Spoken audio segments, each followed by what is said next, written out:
I want to talk about memory and how impressions are made, about how we develop tendencies that are based on events we don't even remember. I want to talk about how this is part of character development. And if we want to develop AI that we can trust, then we're going to need more than rules.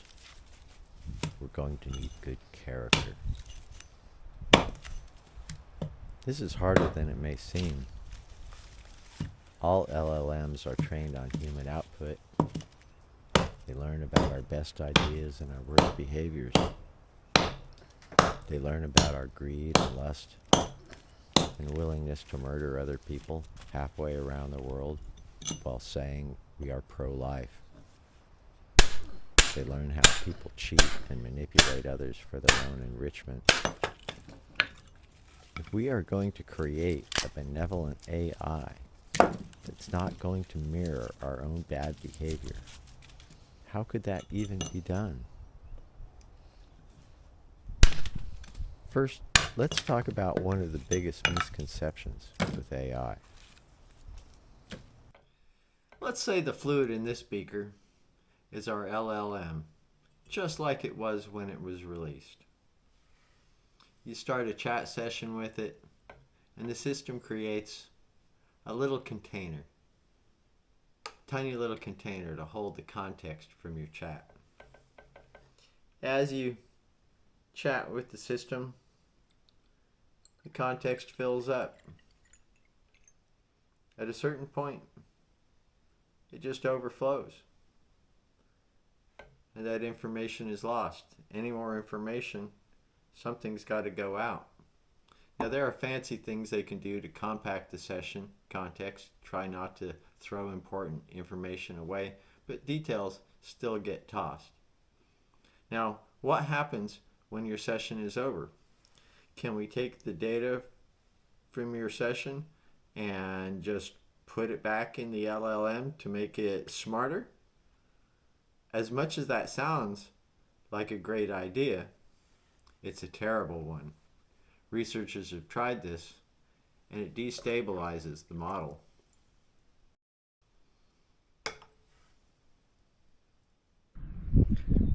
"2,500 years ago, Indian philosophers described the mind as a field.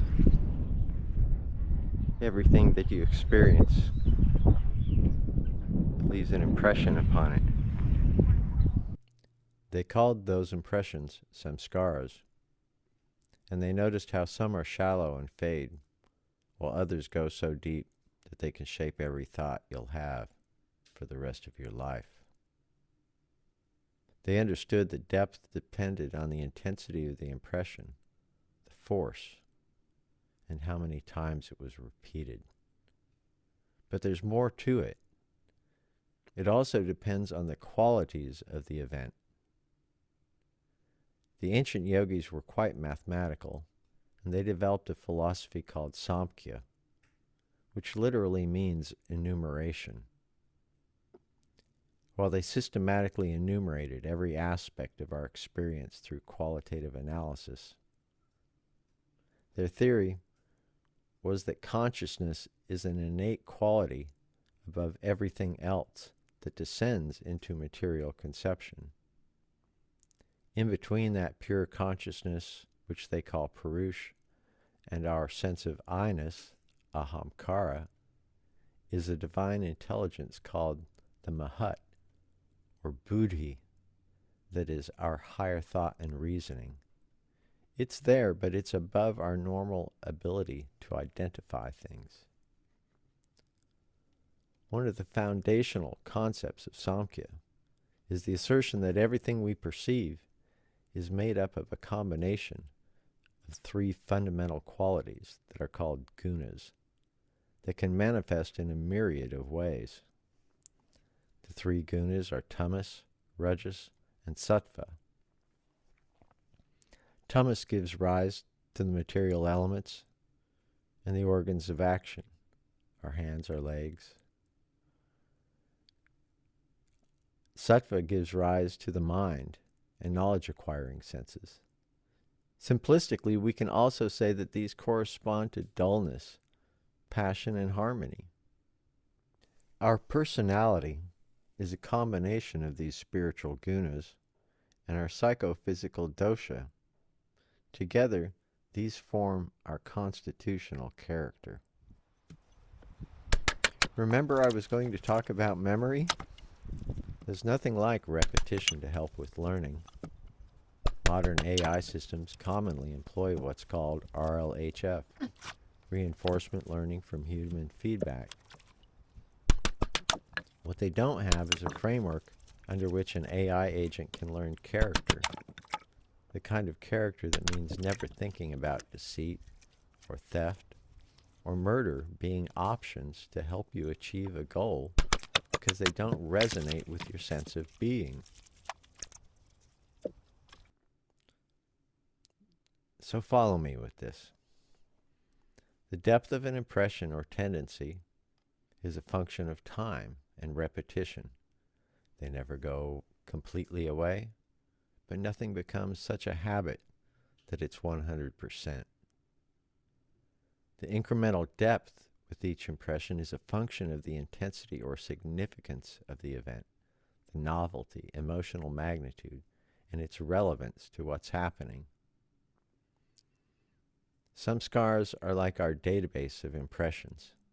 It's a bit like remembering how you felt and what you meant, but not what you said word for word.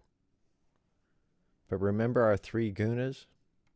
What's really important is that they give us a simple 3D way of characterizing events. That allows us to use vector mathematics to identify similarities and tendencies.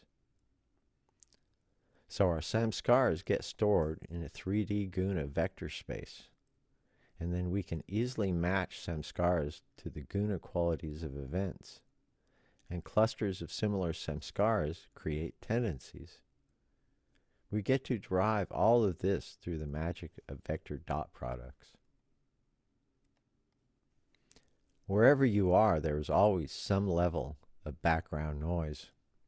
It can be environmental, or it can be the chaos of a room full of people talking.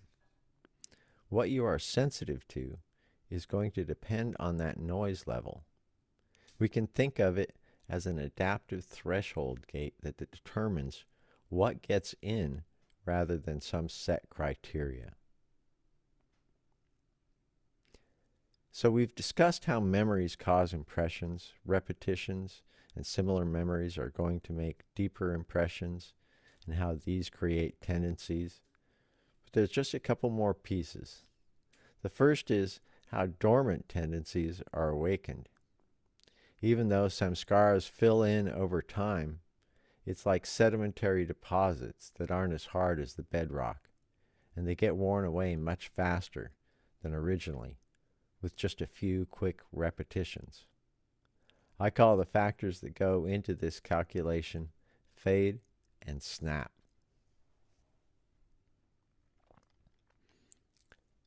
The last and most crucial piece is to model the way we are influenced by positive events versus negative events.